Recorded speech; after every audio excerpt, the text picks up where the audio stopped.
I remember the first time my grandson Caleb stood at the counter, watching Esther pour a dark, slow ribbon of molasses into her gingerbread batter,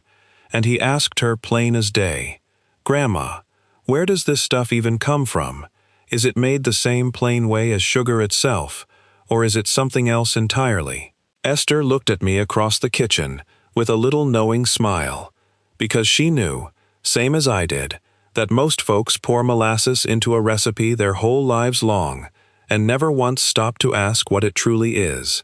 only that it is dark and thick and belongs in gingerbread and baked beans, and not much else besides. Caleb stood there a long, quiet moment, watching that dark ribbon coil slowly into the bowl, and I could see the same plain curiosity working in him that has worked in near about every child who ever watched a jug of molasses poured out for the first time, and a sense, plain and unmistakable, that there was something more to it than the label on the store shelf ever bothered to say to a curious child. They see the jug on the store shelf, next to the honey and the syrup, and they assume it is simply another sweetener grown or gathered same as those others, never once wondering if it might be something altogether different underneath that dark, glossy, slow-pouring surface. And if you have ever poured molasses into a bowl without ever once asking yourself where that dark, slow-moving ribbon truly comes from, or why it behaves so differently from plain sugar, then you are about to learn something that will change the way you look at every jug of it sitting in your own pantry from this day forward, for want of something nobody ever bothered to teach you plainly. My name is Elias Yoder, and my people came over from the Palatinate back in the year 1838, and they have farmed this same piece of Lancaster County ground faithfully ever since. And though we never grew sugarcane on this ground, not being anywhere near the right climate for it, my grandmother kept a jug of molasses in her pantry her whole life through, using it in her baking and her canning, and even, on occasion, doctoring a horse or two, with a spoonful mixed into feed, the old way, when the animal was feeling poorly and needed a bit of extra strengthening in its diet. It was my grandmother who first told me plainly what molasses truly was, standing at that same counter where Esther now stands with Caleb, and I have carried her plain explanation with me my whole life since, the same way I carry so many of her small, useful lessons, the very same true and honest way she handed it plainly to me all those years ago at that very same counter. Here is the one thing I want you to understand plainly and fully, because once you understand it, you will never look at a jug of molasses the same way again for the rest of your days. Almost everybody has this backward. They believe molasses is made, purposefully, the way a man might purposefully brew a batch of maple syrup or press a batch of honey from the comb. It is not made on purpose at all, not in the way most folks assume. Molasses is what is left behind, the leftover, when sugar cane or sugar beet juice is boiled down and the white sugar crystals are drawn out and removed. Think of it plain as this. A farmer presses the juice from sugar cane, boils it down thick, and then works to pull the sugar crystals out of that thick syrup, same as a woman might skim the cream from the top of a pail of fresh milk, drawing off the very thing she is after, and leaving the rest behind in the pail. What is left behind after the sugar crystals are drawn out, again and again through several boilings, is molasses, dark, thick, and full of everything the plant's juice carried, that was not plain white sugar. Molasses, in truth, is not a sweetener made on purpose at all, but the honest leftover of sugar making, same as buttermilk, is the honest leftover of churning butter, or whey is the honest leftover of making cheese, each one a true and useful thing in its own right, even while never having been the true goal of the work that produced it. That is the whole of it, and once you see it, you will never look at that dark jug in your pantry as some special sweetener of its own kind, but as the true and honest remainder of another process entirely, carrying within it everything the plain white sugar crystal left behind. Quick word before I go further, and I promise I will only say this once, and move right along without dwelling on it any further than a single plain mention deserves. The old methods my family uses. There is more of it than fits in any one video. I gathered the whole of it into a book at eliasyoder.com. The book is the long version. If you want it, it is there. I will not mention it again.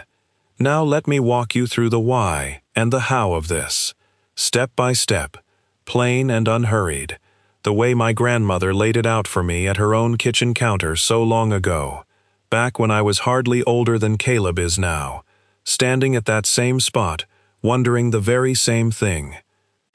The first thing to understand plainly is why molasses comes in different grades, first, second, and blackstrap, because most folks buying a jug at the store have never been told the plain difference, only that one jug is labeled differently than another, and left to guess the reason on their own. Sugarcane juice is boiled down slowly and carefully, and its crystals drawn out not once, but as many as 3 separate times, and each time the crystals are pulled away, what remains behind grows darker, thicker, and less sweet, because each boiling carries away more of the plain sugar and leaves behind more of everything else the plant's juice held, its minerals, its darker flavor compounds, and a good deal of its natural bitterness besides. The first boiling gives you a lighter, sweeter molasses, closer kin to a syrup a body might pour freely over pancakes without a second thought. The second boiling gives a darker, stronger molasses, the kind my grandmother favored most for her baking, and the one you will most often find labeled simply as molasses on an ordinary grocery shelf. And the third and final boiling gives you blackstrap molasses, dark near to black, thick, and carrying the least sweetness and the most of everything else the cane once held, including a good deal more of the plant's natural minerals, which is why the old folks favored blackstrap particularly for tonics and for doctoring livestock, understanding, long before anyone put a fancy word to it, that the very last boiling held the richest concentration of what the plant had to offer, beyond plain sweetness. The second thing, and one that surprised me as a young man same as it may surprise you now, is that molasses can be made from sugar beets, same as it can be made from sugar cane, though the two are not quite the same thing in the end, and the old folks in beet country knew this difference well, even if most of us east of the mountains never gave it a thought growing up. Beet molasses, unlike cane molasses, tends to carry a stronger, more bitter, and less pleasant flavor on the tongue, quite noticeably so to anyone who has tasted both side by side even once, on account of certain compounds naturally present in the beetroot that the cane plant simply does not carry within its own juice, and for that reason, beet molasses has traditionally been used far more often for animal feed and industrial purposes than for a family's own baking and canning, while cane molasses, sweeter and gentler on the tongue by comparison, has always been the kind favored for the kitchen table across near about every region where cane was grown. If ever you find a jug of molasses in the store that tastes stronger and more bitter than what you are used to, it is worth checking plainly whether it was made from beet or cane, because that difference in the plant itself, not any fault in the making or any carelessness on the part of the maker, accounts for near about all of that difference in flavor you are tasting. The third thing worth understanding, plain and practical, is why molasses has long been trusted in old-fashioned baking, not simply for its flavor, but for a real, working reason tied to how a batter rises and browns properly in the oven. Molasses is naturally acidic, on account of the compounds left behind after the sugar is drawn away, and that acidity reacts directly with plain baking soda in a way that plain white sugar never could, producing the very gas bubbles that help a gingerbread or a molasses cookie rise properly in the oven without needing a great deal of baking powder besides. This is precisely why so many of the old family recipes calling for molasses also call for baking soda, rather than baking powder alone, a pairing the old cooks understood through long practice, even without ever knowing the plain chemistry behind why it worked so reliably, generation after generation, in kitchen after kitchen, long before anyone ever wrote the reason down in a printed cookbook. The fourth thing, plain and useful for anyone keeping a pantry the old way, is understanding molasses as a genuine source of certain minerals your body needs, particularly iron, calcium, and potassium, present in real and meaningful amounts, especially in the darker grades, blackstrap most of all, since each successive boiling that draws away more sugar leaves those minerals ever more concentrated behind in what remains. This is precisely why the old folks so often stirred a spoonful of blackstrap molasses into a glass of warm milk, or worked it into a tonic for a body feeling run down or poorly nourished, understanding through long practice, though not through any fancy laboratory word, that the darkest, least sweet jug on the shelf carried the most real nourishment within it, even while the lighter, sweeter jug made for a more pleasant taste on a pancake or in a delicate cake batter. I will tell you plainly, molasses is no substitute for a proper doctor's care when a body is truly poorly, and I would never claim otherwise, no matter how many spoonfuls a body might take.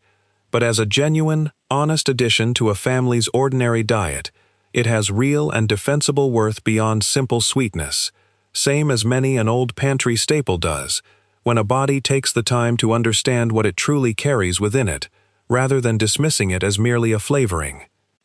Now, the mistakes, because I would be doing you a disservice if I only told you the pleasant parts and never warned you where care is truly needed. The first mistake is substituting molasses for plain sugar in a recipe cup, without accounting for its natural acidity and its own moisture, since molasses will often call for a touch more baking soda and a touch less other liquid in the recipe than plain sugar would, and a cook who simply swaps the two without adjustment often ends up with a batter denser or wetter than intended, wondering afterward why a trusted recipe suddenly failed to turn out right. The second mistake is reaching for blackstrap molasses in a delicate baked good, expecting the same mild sweetness as a lighter grade, when in truth blackstrap's stronger, more bitter edge can overpower a delicate cookie or cake meant for a gentler, sweeter flavor, so a wise cook matches the grade of molasses to the dish, saving blackstrap most often for hearty baked beans, strong gingerbread, or a tonic rather than a delicate sponge cake meant to showcase a lighter hand entirely. The third mistake, one I have seen catch more than a few careless cooks, is storing molasses carelessly in a warm cupboard near the stove,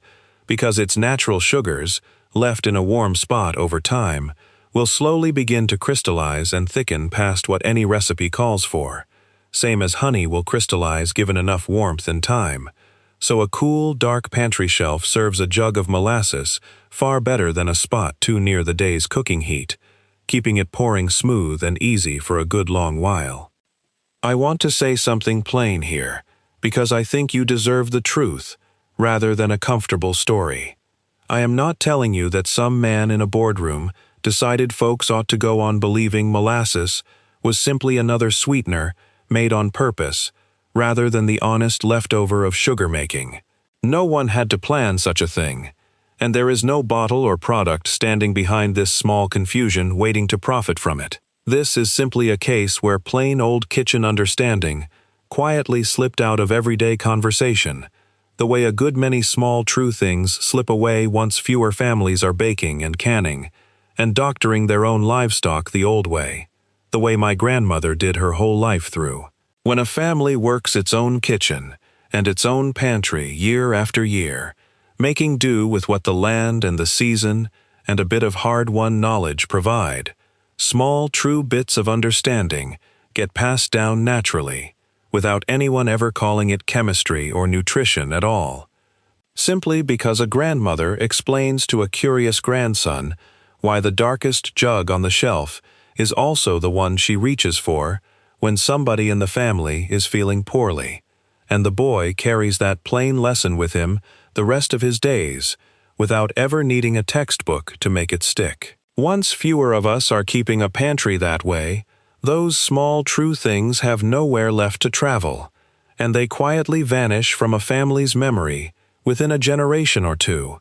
not because anyone hid them on purpose, but because nobody was left standing at the counter to pass them along to the next set of hands. Same as so much other plain, useful kitchen wisdom has quietly slipped away in homes that no longer bake their own bread or can their own vegetables the way most every household once did, as a matter of course. So let me bring it all back together plainly, so it sticks with you the way a good story sticks after you have told it once or twice yourself at your own table. Molasses is not made on purpose as its own sweetener, but is the honest leftover of the sugar-making process, left behind once the white sugar crystals have been drawn out of boiled cane or beet juice, same as buttermilk is left behind from churning butter. It comes in different grades, first, second, and blackstrap, depending plainly on how many times the juice has been boiled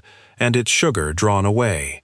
with each further boiling leaving behind a darker, less sweet, more mineral-rich molasses than the one before it. Cane molasses tends toward a gentler, more pleasant flavor favored for the kitchen table, while beet molasses tends toward a stronger, more bitter flavor favored more often for feed and industry. Its natural acidity is precisely why old recipes pair it with baking soda rather than baking powder alone, and its darker grades carry real, meaningful amounts of iron, calcium, and potassium, which is why the old folks favored blackstrap, especially as a simple tonic for a tired or run-down body. Match your grade of molasses to your dish, adjust your recipe properly when substituting it for plain sugar, and keep your jug in a cool, dark pantry rather than a warm spot near the stove. Now I would love to hear from you, truly, because I read every single comment, every one, and it is from you folks writing in that I learn how this plays out clear across the country, in kitchens and pantries my own two eyes, here in Lancaster County, will never see for myself. Tell me, did you always believe molasses was simply another sweetener made on purpose before today, same as I once did before my own grandmother set me straight at her kitchen counter? Did your own grandmother or mother keep a jug of blackstrap on hand for doctoring a poorly body? Or was molasses only ever a baking ingredient in your own family's kitchen, sitting quietly on the shelf until the holidays came round each year? What part of the country are you writing in from? Because I know sugar beet country out west has its own long history with molasses quite different from our own cane-leaning traditions here in the east, and I would love to hear how your own family has always used it, whether in gingerbread, in baked beans, or in some family recipe I have never once heard of myself. And tell me, plainly, what other small everyday pantry staples sitting on your own shelf right now you have always used without ever asking what they truly are, or where they truly come from. Corn syrup, brown sugar, even plain vinegar. Because I believe there is a whole quiet country of us who grew up cooking and baking with things without ever being told the plain truth of what they actually were, and I would like nothing better than to spend some of these videos setting that right, one honest explanation at a time. I have found that the comments section under these videos has become something like a long kitchen table stretching clear across the country, and I do not take that lightly. And if this small explanation helped you see something as ordinary as a jug of molasses a little differently, I would take it as a kindness if you passed it along to somebody at your own table who has wondered the very same thing without ever asking out loud. Next time, I want to walk with you through why brown sugar is not truly its own separate kind of sugar at all, but plain white sugar with a bit of that very same molasses worked back into it on purpose, a small fact that surprises near about everyone who hears it for the first time, and it will surprise you just how plain and sensible the whole answer truly is once you hear it laid out clearly from start to finish. I will leave you with this. My grandmother used to say that near about everything sitting on a family's pantry shelf carries within it the honest story of how it came to be there, if a body only takes the time to ask, rather than simply reaching for the jug out of long habit without a second thought given to it. She kept that jug of molasses her whole life through, not because it was fashionable or fancy, or the latest trend at the market,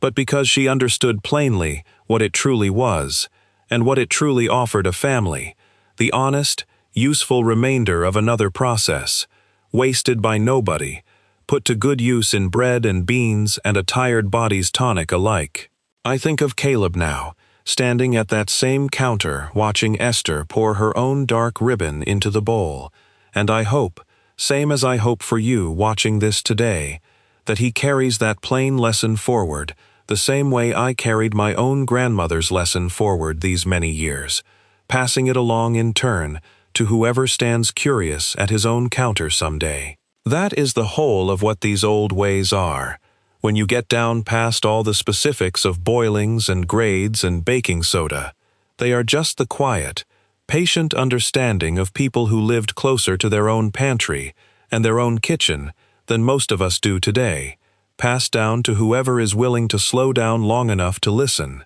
I am glad you were willing to listen today, right through to the very end, same as you have listened patiently through every step of this small, honest explanation. Take a moment the next time you reach for that dark jug on your own shelf, and you will find you pour it a little differently, knowing the plain, honest truth of where it truly came from.